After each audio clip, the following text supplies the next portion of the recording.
Hello students, welcome back to my channel. मैं हूं पूजा। तो चलिए आज का लेक्चर हम स्टार्ट करते हैं।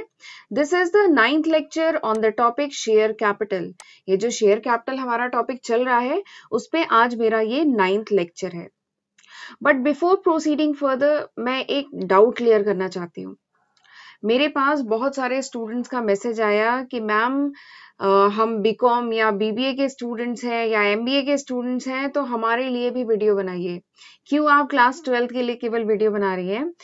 तो मैं उन बच्चों को बताना चाहती हूँ this video is equally helpful for you also. ये वीडियो आपके लिए भी हेल्पफुल है। ठीक है, देखिए कोई जो कॉन्सेप्ट होता है, जैसे मैं अभी शेयर कैपिटल पढ़ा रही हूँ, तो शेयर कैपिटल ऐसा तो नहीं होगा कि बीबीए के लिए शेयर कैपिटल का कॉन्सेप्ट मतलब अलग है और बीकॉम के लिए अलग है और क्लास 12 के लिए अलग है। ऐसा तो नहीं होगा। Share will remain share, share share ही रहेगा। नॉन ट्रेडिंग ऑर्गेनाइजेशन ही रहेगी। उसमें वही 3 अकाउंट बनाए जाएंगे। कौन कौन से अकाउंट बनाते थे? Receipt and payment account, income expenditure account और बैलेंस शीट। तो ऐसा नहीं होगा कि बीबीए के स्टूडेंट अलग बनाएंगे, 12th क्लास के स्टूडेंट अलग बनाएंगे, बीकॉम के अलग बनाएंगे। जो बेसिक कॉन्सेप्ट है ना, that will remain same. Even journal entry भी तो सेम रहेगी, सारी चीजें सेम है। तो आप चाहे बीकॉम के हैं, बीबीए के हैं, क्लास 12 के हैं या एमबीए के हैं, अगर ये टॉपिक आपके सिलेबस में है then you can see this video. ये वीडियो देख सकते हैं, ये आपके लिए हेल्पफुल है। ठीक है, ये बात समझ में आई? तो इसीलिए मैं इवन टॉपिक वाइज बना रही हूँ। ये जो वीडियोस हैं ये आप देखेंगे, इनको मैं टॉपिक वाइज बना रही हूँ। तो आप देखिए कि आपके सिलेबस में वो टॉपिक है कि नहीं है। अगर है then you can go through this video. आप इस वीडियो को देख सकते हैं, राइट? तो चलिए फिर स्टार्ट करते हैं। देखते हैं इस लेक्चर में हम कौन कौन से टॉपिक कवर करने वाले हैं। इस लेक्चर में सबसे पहले हम देखेंगे mode of issue of share. जब कंपनी शेयर इशू करती है तो कौन कौन से तरीके होते हैं जिनसे कंपनी शेयर इशू कर सकती है, राइट? तो 2 तरीके होते हैं। पहला क्या है? फॉर कैश, और दूसरा क्या है? For consideration other than cash. पहला क्या है? कैश के बदले में शेयर इशू करती है, और दूसरा क्या है? कैश के अलावा किसी दूसरे कंसीडरेशन के बदले में भी कंपनी शेयर इशू करती है। तो कंपनी किनको किनको इशू कर सकती है? जैसे वेंडर को इशू करती है, प्रमोटर को इशू करती है, अंडरराइटर्स को इशू करती है। तो ये सारे केसेस हम देखेंगे, और इन केसेस में कौन सी हम जर्नल एंट्री करते हैं वो देखेंगे, और उसी पे बेस्ड एक न्यूमेरिकल करेंगे, राइट? तो चलिए फिर स्टार्ट करते हैं। पहला क्या है? Issue of share for cash. ये तो हम पढ़ चुके हैं वैसे ना, लास्ट कुछ लेक्चर्स में हमने पढ़ा था issue of share for cash, यानी अगर कंपनी शेयर को इशू करती है कैश के बदले में, ठीक है, यानी जो इन्वेस्टर है वो कंपनी को दे कैश और उसके बदले में कंपनी जो है अपनी कंपनी के शेयर इशू करे, ठीक है, तो उसको कहेंगे issue of share for cash. दूसरा केस क्या है? ये नया केस है कि जब कंपनी शेयर इशू करती है for consideration other than cash, यानी कैश के अलावा। अगर सपोज करिए कंपनी ने कोई एसेट परचेज किया है, ठीक है, जैसे मशीनरी हुई, बिल्डिंग हुई, लैंड हुआ कुछ, है कंपनी ने कोई एसेट परचेज किया है या कंपनी ने कोई सर्विस ली है, ठीक है, तो अब कंपनी को क्या करना होगा? वेंडर को पेमेंट करनी होगी, ठीक है। तो कंपनी ये भी कर सकती है कि वेंडर को पेमेंट कैश में ना करके, ठीक है, वो क्या कर सकती है? कंपनी जो है अपने शेयर दे सकती है, ठीक है, जो फुल्ली पेड अप हो। फुल्ली पेड अप मतलब वो शेयर जिनका पूरा पेमेंट हो चुका हो, तो फुल्ली पेड अप शेयर भी दे सकती है। तो इसी को कहा जाता है issue of share for consideration other than cash, right? अच्छा देखिए, जो कंपनी इन्वेस्टर से जो कैश कलेक्ट करती है और उसके बदले में उनको अपने शेयर देती है, तो उस कैश का क्या करती है कंपनी? उस कैश का भी तो कंपनी एसेट ही परचेज करती है। अपनी फैक्ट्री के लिए शायद मशीनरी खरीदे या फैक्ट्री सेटअप करे या बिल्डिंग खरीदे या लैंड खरीदे, यही काम तो करती है। तो कभी कभार क्या होता है, कंपनी डायरेक्टली भी किसी वेंडर से बिल्डिंग खरीद लिया, लैंड खरीद लिया, मशीनरी खरीद ली और उसको अपनी कंपनी के शेयर देती है, ठीक है, तो ये डायरेक्ट वे हो गया। अब ये जो शेयर कंपनी इशू करती है वेंडर को, वो एट पार भी इशू कर सकती है, एट प्रीमियम भी इशू कर सकती है, एट डिस्काउंट भी इशू कर सकती है, ठीक है। तो अब हम देखते हैं तीनों ही केसेस में कैसे जर्नल एंट्री की जाएगी। तो इस केस में केवल 2 जर्नल एंट्री होती है, 2 एंट्रीज, ठीक है। कौन कौन सी एंट्री? पहली एंट्री होती है जब एसेट परचेज किया जाता है, ठीक है। तो ऑन परचेज ऑफ एसेट, तो एसेट ऑर्गेनाइजेशन में आ रहा है ना, तो हम जानते हैं रूल, हमारा रूल क्या है, गोल्डन रूल, कि डेबिट व्हाट कम्स इन, जो आ रहा है उसे डेबिट करो। तो एसेट आ रहा है ना ऑर्गेनाइजेशन में, तो हम क्या करेंगे, asset account debit to vendor account, ठीक है। और वेंडर यहाँ पे क्या है, गिवर है ना, तो हम रूल जानते हैं, debit the receiver credit the giver. तो ये गिवर है तो इसलिए हमने इसे क्रेडिट किया, और एसेट क्या है, ऑर्गेनाइजेशन में इन हो रहा है, आ रहा है, इसलिए इसे डेबिट किया। ठीक है, यहां तक समझ में आया। तो पहली एंट्री क्या है, जब एसेट परचेज किया जाता है, asset account debit to vendor account. दूसरी एंट्री क्या है, अब वेंडर को शेयर इशू किया जाएगा, ठीक है। तो this is the second entry. अब ये जो वेंडर को शेयर इशू किया जाता है, मैंने अभी बताया, या तो कंपनी एट पार इशू करती है, या प्रीमियम पे करती है, या डिस्काउंट पे करती है, राइट। इन तीनों में से कोई एक ही केस होगा, यानी इन तीनों में से आपको एक ही एंट्री करनी है। ऐसा मत करिएगा कि तीनों एंट्री कर दीजिएगा, ठीक है। तो इन तीनों में से कोई एक ही होगी। सपोज करिए कंपनी एट पार इशू करती है, एट पार मतलब 10 रुपए का शेयर है, कंपनी ने 10 रुपए पे इशू किया, ठीक है। तो एट पार जब इशू करती है तो एंट्री क्या होगी, vendor account debit to share capital account, simple. जैसा आप वहां करते थे एंट्री, जब कंपनी के इन्वेस्टर्स जो हैं उनको जब शेयर इशू करते थे, तब वहां पे भी कुछ ऐसी एंट्री होती थी। यहाँ पे क्या है, वेंडर अकाउंट बस आ गया है, vendor account debit to share capital account, ठीक है।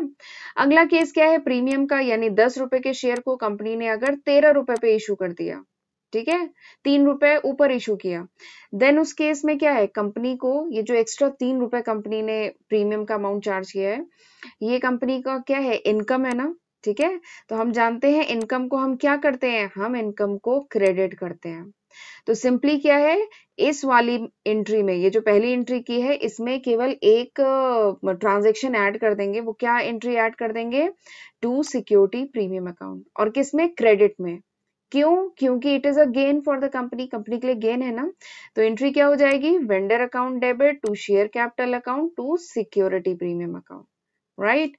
अगला केस क्या है, अगर कंपनी डिस्काउंट पे इशू करती है, तो उस केस में क्या होता है, 10 रुपए के शेयर को सपोज करिए कंपनी ने 9 रुपए पे इशू किया, ठीक है, 1 रुपए का डिस्काउंट दिया। तो discount is a loss for the company, company के लिए क्या है डिस्काउंट, कोई कंपनी ने छूट दी तो ये कंपनी के लिए क्या है, लॉस है ना। तो इट विल बी डेबिटेड, ये डेबिट होगा, ठीक है। तो एंट्री क्या हो जाएगी, पहली वाली एंट्री में केवल डिस्काउंट का ट्रांजैक्शन ऐड कर लीजिए। तो एंट्री क्या होगी, vendor account debit, discount on issue of share account debit to share capital account, ठीक है। सिंपल सी, इन तीनों में से कोई एक जर्नल एंट्री आपको करनी होगी, ठीक है। तो इस केस में दो एंट्री होगी। पहली एंट्री क्या है, जब एसेट परचेज करते हैं। दूसरी एंट्री क्या है, जब वेंडर को शेयर इशू होता है, राइट। ये वैसे मुझे लग रहा है कि आपको समझ में आ गया होगा, बट अगर न समझ में आए ना एक बार में, then you can rewind this video, आप इस वीडियो को रिवाइंड करके दोबारा भी देख सकते हैं, ठीक है। तो चलिए अब आगे बढ़ते हैं, एक छोटा सा एग्जाम्पल करते हैं, इससे हमारा ये जो कॉन्सेप्ट है ना और अच्छे से क्लियर हो जाएगा। राहुल लिमिटेड एक कंपनी है जिसका नाम है राहुल लिमिटेड, इसने परचेज किया बिल्डिंग, किससे, होंडा लिमिटेड से, ठीक है। कितने की बिल्डिंग परचेज की, 5,40,000 की। और फिर उसको उसके बदले में क्या किया, शेयर इशू कर दिया। राहुल लिमिटेड ने बिल्डिंग परचेज की, और फिर वेंडर जो होंडा लिमिटेड थी, वेंडर उसको अपनी कंपनी के शेयर दिए, कितने के, 100 रुपए के शेयर थे, 100 रुपए का एक शेयर था, ठीक है। तो आपको करनी है जर्नल एंट्री, राइट। तो चलिए करना शुरू करें जर्नल एंट्री। पर जर्नल एंट्री करने से पहले जरा हम निकाल लेते हैं कि नंबर ऑफ शेयर कितने, ये राहुल लिमिटेड ने कितने नंबर ऑफ शेयर इशू किए, ठीक है। अच्छा, क्योंकि एक एग्जांपल है तो मैं यहाँ पे तीनों ही केसेस डिस्कस करूंगी। मतलब कंपनी ने अगर एट पार इशू किया शेयर, ठीक है, तब क्या जर्नल एंट्री होगी, अगर डिस्काउंट पे इशू किया तब क्या होगा, अगर प्रीमियम पे इशू किया तब क्या होगा, ठीक है। डिस्काउंट के केस में मैं डिस्काउंट ले रही हूँ 10%, प्रीमियम के केस में प्रीमियम ले रही हूँ 20%। This is just an example, concept समझने के लिए। तो चलिए करना शुरू करते हैं। तो हम पहले निकालेंगे कि नंबर ऑफ शेयर कितने कंपनी ने इशू किए। अमाउंट तो हमें बताया गया है 5,40,000 के शेयर इशू किए गए हैं, ठीक है, ये तो अमाउंट है। बट नंबर ऑफ शेयर कितने इशू किए गए हैं, तो इसके लिए हम क्या करेंगे, जितना अमाउंट है यानी 5,40,000, इसको डिवाइड कर देंगे एक शेयर की वैल्यू से, ठीक है, तो नंबर ऑफ शेयर आ जाएगा। ठीक है, तो पहला केस क्या है, अगर कंपनी एट पार इशू करती है, एट पार इशू करती है तो उस केस में नंबर ऑफ शेयर कितने होंगे, 5,40,000 को 100 रुपए का एक शेयर है, डिवाइड कर दीजिए तो आपका आ जाएगा 5,400, यानी कंपनी ने इतने शेयर इशू किए। राइट, दूसरा केस क्या है, अगर कंपनी ने डिस्काउंट दिया 10% का, यानी डिस्काउंट अगर 10% का देंगे, यानी 100 रुपए पे अगर 10% का डिस्काउंट हो जाएगा तो कितनी आ जाएगी प्राइस, 90 आ जाएगी, यानी एक शेयर 90 रुपए का। तो अगर कंपनी एक शेयर 90 रुपए का इशू करती है तो उस केस में नंबर ऑफ शेयर कितने होंगे, वो बढ़ जाएंगे ना। तो उस केस में आप क्या करेंगे, 5,40,000 को किससे डिवाइड करेंगे, 90 से, क्योंकि एक शेयर की वैल्यू कितनी है, 90 रुपीज। तो उसको डिवाइड करेंगे, यू विल गेट 6,000, यानी डिस्काउंट के केस में कंपनी कितने शेयर इशू कर रही है, 6,000। अगला केस क्या है, प्रीमियम का। अगर कंपनी 100 रुपए के शेयर को 120 पे इशू करती है, 20 रुपए का प्रीमियम दे रही है, ठीक है, तो उस केस में क्या होगा, उस केस में भी 5,40,000, यानी जितने के शेयर थे उसको हम डिवाइड करेंगे 120 से, क्योंकि एक शेयर की वैल्यू क्या है, 120 है, उससे डिवाइड करेंगे, यू विल गेट 4,500 शेयर। यानी प्रीमियम के केस में कंपनी इशू कर रही है 4,500 शेयर। ठीक है, डिस्काउंट के केस में कितनी कर रही है, 6,000। ठीक है, और अगर एट पार है, यानी 100 रुपए के शेयर को 100 रुपए पे इशू हो रहा है, तब 5,400 इशू कर रही है। ठीक है, देख लिया आपने तीनों केसेस में। अब चलिए, ये निकालना जरूरी था। ठीक है, अब चलिए जर्नल एंट्री करना शुरू करते हैं। बताया था मैंने, दो जर्नल एंट्री होती है। पहली एंट्री कौन सी होती है, जब एसेट परचेज करते हैं। ठीक है, जब बिल्डिंग परचेज किया है वो पहली एंट्री होती है। ठीक है, तो इसमें बिल्डिंग आ रही है ना, तो हम क्या करेंगे, डेबिट करेंगे। तो एंट्री क्या होगी, building account debit to vendor account. ठीक है, टू वेंडर अकाउंट। यहाँ पे वेंडर कौन है, हंडा लिमिटेड वेंडर है ना, वो सामान बेच रहा है, तो हंडा लिमिटेड को हम क्रेडिट करेंगे। अमाउंट कितना होगा, कितने की बिल्डिंग है, 5,40,000, 5,40,000 हो गया। तो पहली एंट्री इस तरीके से होगी। नेक्स्ट मैंने बताया था 3 केस हो सकता है, कौन कौन सा, at par, at discount and at premium. तीनों ही केस देखते हैं। सबसे पहले एट पार है तो बहुत आसान है, सिंपली क्या करेंगे, vendor account debit to share capital. ठीक है, यहाँ वेंडर कौन है, हंडा लिमिटेड वेंडर है ना, तो vendor Handa limited debit to share capital account. ठीक है, कितने शेयर इशू किए जा रहे हैं, उसे हंडा लिमिटेड को कितने शेयर दिए जा रहे हैं, 5,400 शेयर दिए जा रहे हैं। एक शेयर की वैल्यू क्या है, 100 रुपए, तो मल्टीप्लाई कर दीजिए, you will get 5,40,000। Easy. Next देखते हैं डिस्काउंट, यानी 100 रुपए के शेयर को जब 90 रुपीज पे इशू किया जा रहा है, तो उस केस में एंट्री क्या होगी, अभी बताया था लास्ट स्लाइड में मैंने, हंडा लिमिटेड अकाउंट डेबिट और discount on issue of share account debit to share capital. Discount loss है ना, तो इसलिए इसे डेबिट किया है। बाकी एंट्री यही वाली पहली वाली एंट्री है, बस इसमें एक डिस्काउंट को हमने डेबिट कर दिया है। ठीक है, तो ये एंट्री होगी। अब हम जानते हैं डिस्काउंट के केस में, अभी हमने पिछली स्लाइड पे निकाला था, डिस्काउंट के केस में नंबर ऑफ शेयर कितने इशू हो रहे हैं, 6,000 इशू हो रहे हैं। तो 6,000 शेयर इशू हो रहे हैं, और किस प्राइस पे इशू हो रहे हैं, 90 रुपीज पे इशू हो रहे हैं। ठीक है, तो चलिए अमाउंट फिल करना शुरू करते हैं। सबसे पहले वेंडर अकाउंट, हंडा लिमिटेड अकाउंट डेबिट। ठीक है, इसमें क्या अमाउंट डालते हैं, इसमें डालते हैं कि कितने के शेयर हंडा लिमिटेड को इशू किए गए, तो 5,40,000 के शेयर इशू किए गए ना। ठीक है, अब discount on issue of share, कितने का डिस्काउंट दिया गया, तो हम जानते हैं कितने का डिस्काउंट दिया गया, 6,000 शेयर पे, कितने का, 6,000 शेयर पे 10 रुपए का डिस्काउंट दिया गया। बताइए, 10 रुपए ना, 100 रुपए का शेयर था, 90 रुपए पे इशू किया गया, तो डिस्काउंट कितना था, यहाँ पे नंबर ऑफ शेयर जो है दैट इज 6,000, तो 6,000 शेयर पे 10 रुपए का डिस्काउंट दिया गया। ठीक है, तो यानी डिस्काउंट ऑन इशू कितना हो जाएगा, 60,000 हो जाएगा। राइट, नेक्स्ट है टू शेयर कैपिटल अकाउंट। इसमें क्या जाता है, इसमें जाता है number of share multiplied by its face value, it's basic value. ठीक है, तो नंबर ऑफ शेयर कितने हैं, 6,000 है, अभी आपने देखा डिस्काउंट के केस में नंबर ऑफ शेयर है 6,000, और बेसिक वैल्यू क्या है शेयर की, फेस वैल्यू क्या है, 100 रुपए है ना, तो 6,000 मल्टीप्लाइड बाई 100, तो 6 लाख के शेयर थे, जिसमें 60,000 का डिस्काउंट दिया। ठीक है, और हंडा लिमिटेड को 5,40,000 के शेयर इशू किए। राइट। नेक्स्ट इज प्रीमियम का केस, 20% का प्रीमियम है, ठीक है। तो एंट्री क्या होगी, पहली वाली यही एंट्री होगी, ठीक है। लेकिन इसमें क्या है, premium on issue of share जो है वो हम क्रेडिट करेंगे। क्यों, क्योंकि premium is an income for the company, company के लिए इनकम है ना।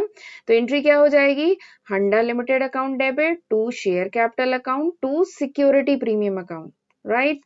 जिसमें हंडा लिमिटेड में क्या जाएगा, उसको कितने के शेयर दिए गए, 5,40,000 के दिए गए ना, तो हंडा लिमिटेड अकाउंट डेबिट में जाएगा 5,40,000। फिर उसके बाद ये जो प्रीमियम है, कंपनी 100 रुपए के शेयर को 120 पे इशू कर रही है, यानी 20 रुपए का प्रीमियम चार्ज कर रही है, ठीक है। पर ये जो 20 रुपए का प्रीमियम है ये कितने शेयर पे है, तो हमने अभी लास्ट स्लाइड में निकाला था कि प्रीमियम के केस में कंपनी कितने शेयर इशू कर रही है, 4500 शेयर इशू कर रही है। तो 20 को मल्टीप्लाई करेंगे 4500 से, ठीक है, तो फिर प्रीमियम का अमाउंट आ जाएगा, ठीक है। सिक्योरिटी प्रीमियम अकाउंट में कितना हो जाएगा, कितने शेयर है 4500 और एक शेयर पे प्रीमियम कितना है 20 रुपए का, तो मल्टीप्लाई करिए यू विल गेट 90,000। तो सिक्योरिटी प्रीमियम अकाउंट में जाएगा 90,000 रुपए, ठीक है। फिर उसके बाद अगला है टू शेयर कैपिटल अकाउंट, बताया था शेयर कैपिटल अकाउंट में कितना जाता है, number of share multiplied by its face value. तो नंबर ऑफ शेयर इस केस में कितने हैं, अभी हमने निकाला 4500, ये देखिए लिखा हुआ है 4500 है नंबर ऑफ शेयर, 100 रुपए का एक शेयर था, तो शेयर कैपिटल अकाउंट में जाएगा 4,50,000, राइट। तो शेयर कैपिटल अकाउंट में क्या जाता है, शेयर कैपिटल अकाउंट में जाता है number of share multiplied by its face value. तो यहाँ पे फेस वैल्यू तो 100 है ना, ठीक है। तो इस तरीके से शेयर कैपिटल में अमाउंट जाएगा। डिस्काउंट में आपने जितना डिस्काउंट दिया है multiplied by number of share, premium में जितना आपने प्रीमियम चार्ज किया है multiplied by number of share, ठीक है। तो इस तरीके से क्वेश्चन किया जाएगा और उसका अमाउंट लिखा जाएगा। चलिए दो केस और हैं। सपोज करिए कंपनी ने इशू किए हैं शेयर टू प्रमोटर्स, ठीक है। जो कंपनी के जो प्रमोटर्स हैं उनको कंपनी ने अगर शेयर इशू किया है, ठीक है, तो उस केस में हम जर्नल एंट्री कैसे करेंगे, ठीक है। तो प्रमोटर को जो शेयर इशू किया गया है it is for consideration other than cash, यानी कैश के अलावा मतलब दूसरे कंसीडरेशन के बदले में शेयर इशू किया गया है, राइट। तो सबसे पहले सवाल तो ये आता है कि ये प्रमोटर होते कौन है, who are the promoters, promoter होते कौन है। तो प्रमोटर क्या होते हैं कि these are the person, promoter वो पर्सन भी हो सकते हैं या ऑर्गेनाइजेशन भी हो सकते हैं, who brings the company into the existence, यानी प्रमोटर वो पर्सन होते हैं जो कंपनी को एग्जिस्टेंस में लाते हैं, जिनकी वजह से कंपनी स्टैब्लिश होती है, तो उन्हें कहा जाता है प्रमोटर। नाम क्या है, प्रमोटर, वो पर्सन या वो ऑर्गेनाइजेशन जो प्रमोट करे कंपनी को, उसको स्टार्ट होने में मदद करे, ठीक है, उसको स्टैब्लिश होने में मदद करे, तो दे आर कॉल्ड प्रमोटर। अब ये जो प्रमोटर होते हैं ये जितना भी काम करते हैं, जब कंपनी स्टैब्लिश होती है तो जितनी भी मदद करते हैं उसके बदले में इनको रिमनरेशन के फॉर्म में क्या दिया जाता है, इनको कंपनी के शेयर्स दिए जाते हैं, ठीक है। तो उस केस में जर्नल एंट्री क्या होगी वो अभी मैं बताऊंगी, ठीक है। अच्छा पहले आप जानते हैं HCL, HCL का तो नाम सुना होगा, तो who is the promoter of HCL, बताइए। तो शिव नादर का आपने नाम सुना होगा, तो Shiv Nadar is the promoter of HCL। Shiv Nadar ji की वजह से HCL was establish, HCL establish हुई थी, ठीक है। ऐसे ही आपने किरण मजूमदार शाह का नाम सुना होगा, बायोकॉन कंपनी का नाम सुना होगा, तो the promoter of Biocon is Kiran Mazumdar Shaw, उन्होंने वो कंपनी स्टैब्लिश की थी। ऐसे ही शिव नादर ने HCL स्टैब्लिश की थी। ऐसे ही आप सर्च करिएगा, हर कंपनी के एक प्रमोटर होते हैं जिनकी वजह से वो कंपनी स्टैब्लिश होती है, ठीक है। तो दे आर कॉल्ड प्रमोटर, उसके बदले में प्रमोटर्स को कंपनी के शेयर मिलते हैं, राइट। अब चलिए आगे बढ़ते हैं, देखते हैं प्रमोटर को अगर शेयर दिए गए हैं, ठीक है, तो उस केस में जर्नल एंट्री क्या होगी। तो उस केस में गुडविल अकाउंट को डेबिट किया जाता है, गुडविल अकाउंट को डेबिट किया जाता है, या फिर इनकॉर्पोरेशन कॉस्ट, इनकॉर्पोरेशन कॉस्ट मतलब जब कंपनी स्टैब्लिश हुई थी, इनकॉर्पोरेट हुई थी, तो उस समय जो खर्चा आया था, ठीक है, इनकॉर्पोरेशन कॉस्ट, या फिर अगर क्वेश्चन में आपको फॉर्मेशन एक्सपेंस दिया है कि कंपनी को फॉर्म होने में जो खर्चा आया था, तो इन अकाउंट को डेबिट करते हैं और शेयर कैपिटल अकाउंट को क्रेडिट करेंगे, ठीक है। तो एंट्री क्या होगी, गुडविल अकाउंट डेबिट या इनकॉर्पोरेशन अकाउंट डेबिट या formation account debit to share capital account, ठीक है। सिंपल सी एक एंट्री होती है। अगला केस क्या है, सपोज करिए अंडर राइटर्स, जो अंडर राइटर्स होते हैं, अंडर राइटर का तो नाम सुना होगा ना आपने, तो अंडर राइटर को अगर शेयर इशू किए जाते हैं for consideration other than cash, ठीक है, तो उस केस में ये सिंपल सी 2 जर्नल एंट्री होती है, ठीक है। पर वो जानने से पहले जरा देख लेते हैं अंडर राइटर होते क्या है। आपको आइडिया है व्हाट इज अंडर राइटर? तो अंडर राइटर भी एक पर्सन भी हो सकते हैं, ठीक है, या ऑर्गेनाइजेशन भी हो सकता है। Under writer basically investment banks होते हैं जो हेल्प करते हैं कंपनी को during its complex and long IPO process. IPO मैंने बताया था इनिशियल पब्लिक ऑफर, जब भी कोई कंपनी शेयर इशू करती है तो आईपीओ के थ्रू करती है। तो ये जो प्रोसेस होता है ना आईपीओ का, इट्स अ लॉन्ग प्रोसेस, ये बहुत लंबा और कॉम्प्लेक्स प्रोसेस होता है। तो इसको पूरा मैनेज करने के लिए कंपनी एक इन्वेस्टमेंट बैंक या कह लीजिए अंडर राइटर को हायर करती है, ठीक है, तो उन्हीं को अंडर राइटर्स कहा जाता है। And these underwriters charge some commission, ये अंडर राइटर कुछ कमीशन चार्ज करते हैं, ठीक है, और उसके बदले में ये आईपीओ का जो पूरा प्रोसेस होता है इसको मैनेज करते हैं। जैसे जब कंपनी शेयर लाती है मार्केट में, तो कंपनी के सामने बहुत सारे सवाल होते हैं कि हम कितना फंड रेज करें, आईपीओ कब लेके आए, उसकी टाइमिंग क्या होनी चाहिए, प्राइस बैंड क्या होने चाहिए, मतलब कितने प्राइस पे लॉन्च करें, ठीक है, बहुत सारे क्वेश्चंस होते हैं। तो बहुत सारी प्रॉब्लम ये सब होती है, तो वो सारा मैनेज कौन करता है? Under writers, right. और एक चीज और होती है, सपोज करिए शेयर अंडर सब्सक्राइब हो गए। अंडर सब्सक्राइब बताया था ना, सपोज करिए कंपनी ने 1 लाख एप्लीकेशन मार्केट में फ्लोट की थी और कंपनी के पास आई 90,000 शेयर के लिए केवल एप्लीकेशन आई, ठीक है, तो क्या हुआ? 10,000 का शॉर्ट पड़ गया ना। अब ये जो 10,000 का शेयर जो मार्केट में नहीं बिके, अनसोल्ड शेयर हैं, तो कभी कभार ये भी होता है कि जो अंडर राइटर्स होते हैं ना, दे purchase these shares, under writer in shares को खरीद लेते हैं, ठीक है। और बाद में जब कंपनी अच्छा ग्रो कर जाती है, अच्छा प्रॉफिट होने लगता है, तो कंपनी, ये जो अंडर राइटर होते हैं, ये मार्केट में शेयर को बेच देते हैं प्रॉफिट में, क्योंकि कंपनी अगर अच्छा परफॉर्म करेगी तो शेयर की वैल्यू क्या है, आगे चल के बढ़ जाएगी, तो अंडर राइटर को उधर से भी प्रॉफिट हो जाता है, ठीक है। तो इस तरीके से अंडर राइटर्स अर्न प्रॉफिट, इस तरीके से प्रॉफिट अर्न करते हैं। तो चलिए, मैंने तो बहुत लंबी कहानी बता दी अंडर राइटर्स के बारे में। देख लेते हैं दो कौन सी जर्नल एंट्री करते हैं अंडर राइटर के केस में। पहली एंट्री क्या है? पहली एंट्री है for underwriting commission due. Under writing की कमीशन जब ड्यू होती है तब एंट्री क्या होगी? देखिए, under writing commission is an expense for the company, company के लिए खर्चा है ना, ये एक्सपेंस है, तो हम क्या करेंगे? इसे डेबिट करेंगे। तो एंट्री क्या होगी? Underwriting commission account debit to underwriters account, right. दूसरा क्या होगा? For underwriting commission paid, जब कंपनी अंडर राइटिंग की जो कमीशन है जब पे करती है, तब एंट्री क्या होगी? Underwriters account debit to share capital account, ठीक है। तो सिंपल सी ये 2 जर्नल एंट्री है, ठीक है। आप इन दोनों एंट्री को कंबाइन भी कर सकते हैं, ये जो 2 एंट्रीज हैं आप इनको कंबाइन भी कर सकते हैं। कैसे कंबाइन करेंगे? देखिए, यहाँ पे क्या है? अंडर राइटर्स अकाउंट क्या हो रहा है? क्रेडिट हो रहा है। यहाँ पे क्या है? अंडर राइटर्स अकाउंट क्या है? डेबिट हो रहा है। तो हम इनको काट सकते हैं, ये काट दिया, ये काट दिया, तो इन दोनों एंट्री को अगर कंबाइन करने को कहा जाए तो क्या कर सकते हैं? Underwriting commission account debit to share capital account, simple सी 2 एंट्री होगी, ठीक है। तो आप दोनों एंट्रीज को कंबाइन भी करके ऐसे लिख सकते हैं। तो इस तरीके से अंडर राइटर्स के केस में अगर अंडर राइटर को शेयर इशू किया जाता है for consideration other than cash, तो ये 2 जर्नल एंट्री की जाती है, राइट। तो this was all about this lecture. और अगर आप मेरे चैनल पर नए हैं ना, तो जल्दी से मेरे चैनल को भी सब्सक्राइब करिएगा, ठीक है। और ये जो बेल है उसको भी प्रेस करिएगा, ताकि जब मैं आगे वीडियोस डालूं तो आपको नोटिफिकेशन मिल जाए। और अपने फ्रेंड्स के साथ इन वीडियो को ज्यादा से ज्यादा शेयर करिएगा और मेरी हेल्प करिएगा, ओके। तो this was all about this lecture. Thank you and see you in next lecture. Have a good day.